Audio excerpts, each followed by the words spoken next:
Albert Lévy, bonjour, Boker Tov. Bonjour Bokertov. Merci d'être avec nous ce matin pour nous parler, entre autres, nous allons voir des derniers développements qui concernent votre parti, le parti Zehut, Moshe Feiglin.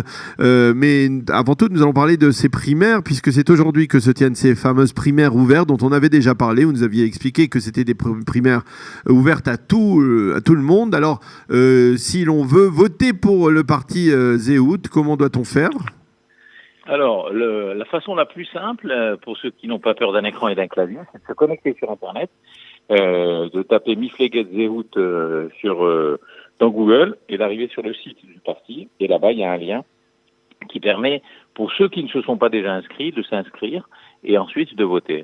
Pour s'inscrire, il faut avoir une Teuda Mezaha, une pièce d'identité, qu'on peut photographier avec son appareil photo pendant le processus.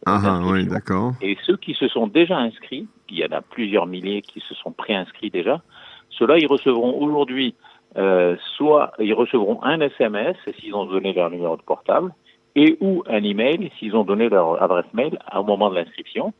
Et il leur suffit de cliquer sur le lien qu'il y a dans le SMS ou dans le mail, l'un ou l'autre, peu importe, et ils vont rentrer tout de suite dans l'urne électronique. Et ils verront la photo des 15 candidats. À côté de chaque photo, il y a un petit signe plus, un petit signe moins. En cliquant sur un signe plus à côté de la photo d'un candidat, ça lui donne 1 point. Si on clique une deuxième fois, ça lui donne 2 points. On peut cliquer sur la photo. Alors, mais alors on peut le faire pendant... Il y a des gens qui peuvent passer leur temps à faire ça toute la journée. Non, pas du tout. Ça prend 1 minute. Vous cliquez 6 fois sur le plus à côté de la photo d'un candidat si vous voulez lui donner les 6 points. Et si vous ne souhaitez pas, vous cliquez sur différentes photos.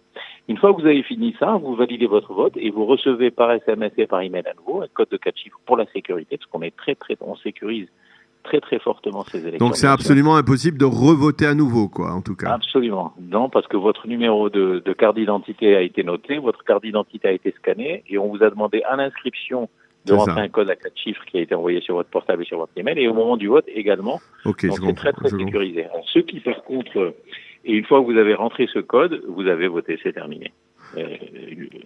Maintenant, ceux qui sont technophobes, j'ai quand même une solution pour eux. Oui. Qui est à Jérusalem. Ouais. Il faut aller à la rue Yafo numéro 49, au premier étage. Ceux qui sont à Tel Aviv, ils vont de Shalom au numéro 7, au 4e étage. Ce sont les bureaux de vote.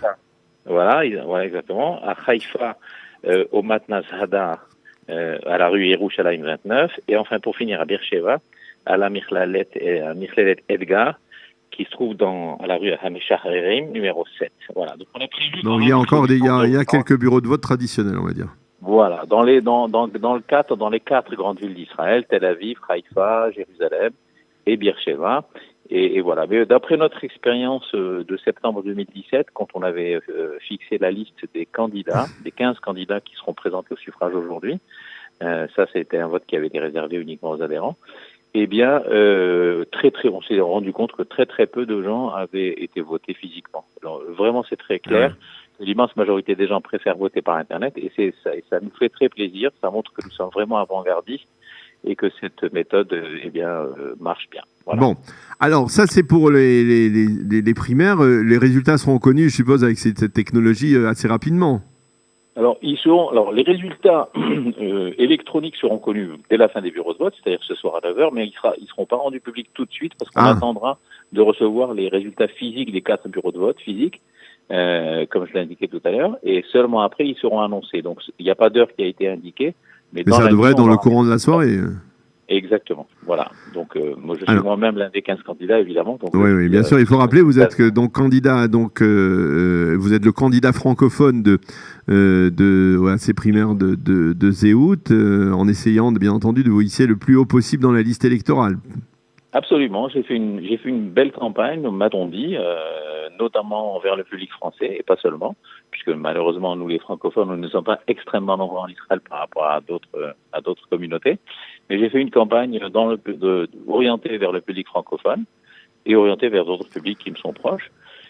Et donc, j'ai un bon espoir d'avoir un bon résultat ce soir. On croise les doigts, on le saura dans la nuit, voilà. Alors, le parti Zehut, en dehors de ses primaires, a fait également partie des hier après l'annonce d'une fusion avec le parti Am Shalem de l'ancien député Chasse Chaim Amselem, le Rav Chaim Amselem, qui a décidé de rejoindre donc le parti avec Moshe Feiglin. Il ne participera pas lui donc aux primaires. Il entre, on va dire, de plein pied, on va dire, dans cette liste du parti Zéhout.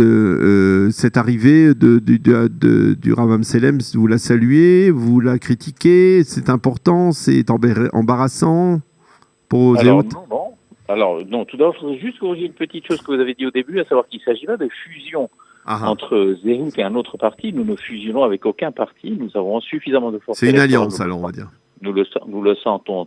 Non, pas du tout, c'est une insertion dans notre liste, parce que nos statuts, le règlement de la fixation de notre liste est fait donc essentiellement par ces primaires qui sont ouvertes à tous. Encore une fois, je répète qu'il n'est pas nécessaire d'être adhérent et qu'on ne s'engage pas du tout à voter nécessairement pour Zéhout au moment des élections à la Knesset, seulement ceux qui le voudront bien. Donc c'est ouvert à tous, c'est par Internet, c'est gratuit, il n'y a aucun problème. On peut même être membre d'un autre parti, il n'y a aucun problème, tout le monde peut voter.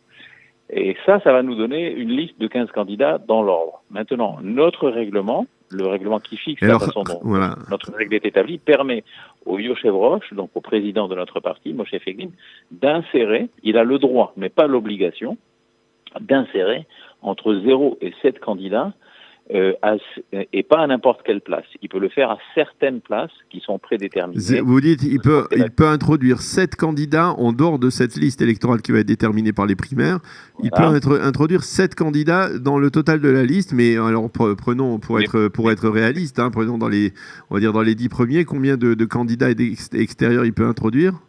Alors, dans les 10 premiers, si ma mémoire ne me fait pas défaut, je pense qu'il peut en introduire 3. 3 déjà oui.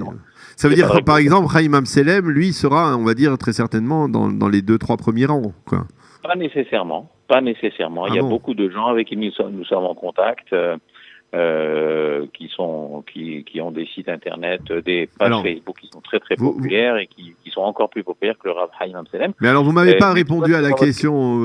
C'est-à-dire ce ralliement du Rav Chaim Amselem, c'est quelque chose que vous saluez, dont vous félicitez. Alors, donc le ralliement du Rav Chaim Amselem se fait donc à titre personnel, c'est strictement, et je le salue avec beaucoup de plaisir et de joie.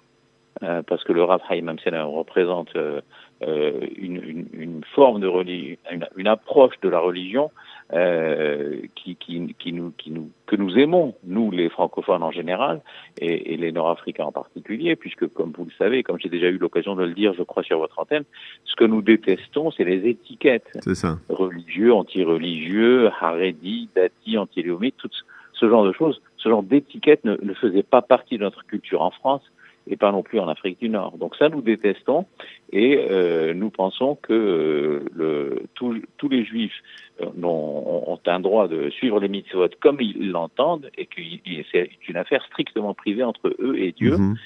Et c'est tout à fait l'approche du Rav Amselem qui est un Rav très très compétent, très ouvert, qui a l'avantage d'être séfaradi, pas parce que j'accorde un bonus particulier aux séfaradim, pas du tout, mais simplement parce que certaines personnes ont essayé de coller une étiquette d'Ashkenaz au parti de Zéhout, ce qui est évidemment pas du tout le cas. Moi-même, je suis marocain d'origine, et par conséquent, ça montre que Anachnu Am Echad, nous sommes un peuple uni, nous sommes un peuple un, et par conséquent, tout le monde est bienvenu chez nous. Tous les Juifs sont bienvenus, quel que soit leur degré d'observance, et c'est pas du tout un critère auquel on doit prêter attention. Il y a à Zéhout des gens qui sont complètement non religieux et d'autres qui sont très religieux, et c'est absolument pas quelque chose qui pose le moins de problèmes. Alors, est-ce que vous pensez qu'avec est-ce que vous pensez qu'avec l'arrivée du Rav Amselem, en unissant, on va dire, des forces vives, vous pourrez apparaître, on va dire, dans les sondages au-dessus du seuil d'éligibilité? Nous sommes déjà apparus très largement au-dessus des sondages, au-dessus du seuil d'éligibilité. Ça, c'est une affaire qui est largement derrière nous, puisque la semaine dernière, il y a eu un sondage qui a été fait pas par nous, qui a été fait par Arutz Stein, qui est quand même la plus grande chaîne de télévision, oui. Et dans lequel Zéhout était placé en deuxième position, après le Likoud avec 18 sièges. Le Likoud en avait 22 dans le sondage en question. Alors je précise. Attendez, j'ai pas compris.